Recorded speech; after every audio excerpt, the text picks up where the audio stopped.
Assalamualaikum warahmatullahi wabarakatuh. Perkenalkan saya Naila Dika Absari Siombing, NIM 244253773.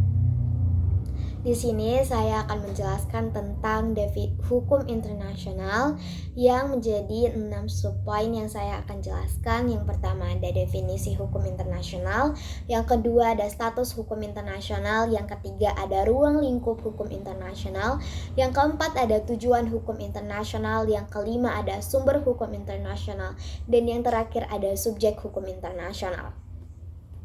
Hukum internasional mengatur hubungan antar negara dan entitas internasional lainnya yang memainkan peran kunci dalam menjaga perdamaian dan keamanan dunia. Munculnya globalisasi ini membuat hukum internasional menjadi semakin relevan dalam kehidupan kita sehari-hari. Banyak ahli hukum internasional ini yang berusaha memberikan definisi mengenai hukum internasional yang mencakup berbagai aspek dan perspektif.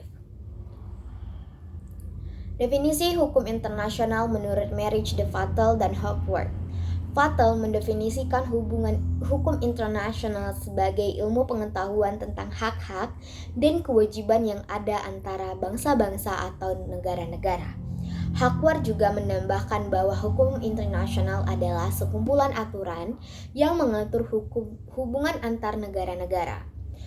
Oppenheim juga menyebutkan hukum internasional sebagai sekumpulan aturan kebiasaan dan traktat yang secara hukum mengikat negara-negara dalam hubungan mereka satu sama lain. Dan juga Mokhtar Kusumaja yang menyatakan bahwa hukum internasional adalah keseluruhan kaidah dan asas yang mengatur hubungan antar negara dan subjek hukum lainnya. Yang kedua ada status hukum internasional. Status hukum dari hukum internasional menjadi perdebatan. Beberapa pandangan yang menyatakan bahwa hukum internasional bukanlah hukum dalam pengertian tradisional, melainkan hanya moral internasional positif. Jane Austen berpendapat bahwa hukum ditetapkan oleh penguasa politik yang berdaulat, sedangkan hukum internasional tidak memiliki badan penegak yang sama. Namun, kritik terhadap pandangan ini menunjukkan bahwa kebiasaan internasional dapat berfungsi sebagai hukum meskipun tidak ditetapkan oleh otoritas politik. Yang ketiga ada ruang lingkup hukum internasional. Ruang lingkup hukum internasional mencakup beberapa aspek. Yang pertama ada kualifikasi negara yang terbentuknya dan lenyapnya negara. Yang kedua, ada persoalan garis batas wilayah antar negara. Yang ketiga ada fungsi organisasi atau lembaga internasional. Yang keempat ada hubungan antar organisasi internasional.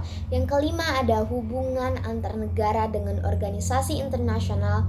Yang keenam ada hak dan kewajiban individu dan subjek hukum bukan negara dalam konteks masyarakat internasional. Yang keempat ada tujuan hukum internasional.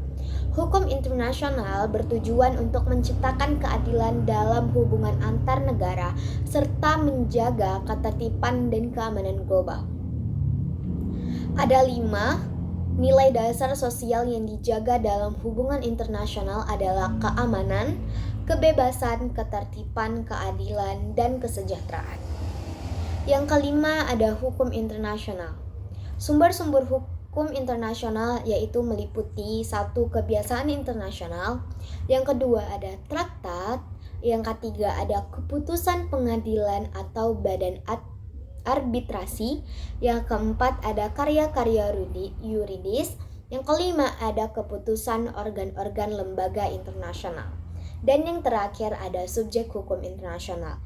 Subjek hukum internasional dalam konteks ini dibedakan menjadi 2 kategori. Yang pertama subjek hukum negara, states actor. Di sini ada negara-negara yang memenuhi kualifikasi tertentu. Yang kedua ada subjek hukum non-negara, non-state actors, yang termasuk individu, organisasi non-pemerintah, dan perusahaan multinasional. Hukum internasional adalah elemen vital dalam menjaga keteraturan dan keadilan di dunia yang semakin terhubung. Pentingnya memahami hukum internasional untuk memelihara hubungan damai antara negara dan entitas internasional lainnya. Terima kasih. Wassalamualaikum warahmatullahi wabarakatuh.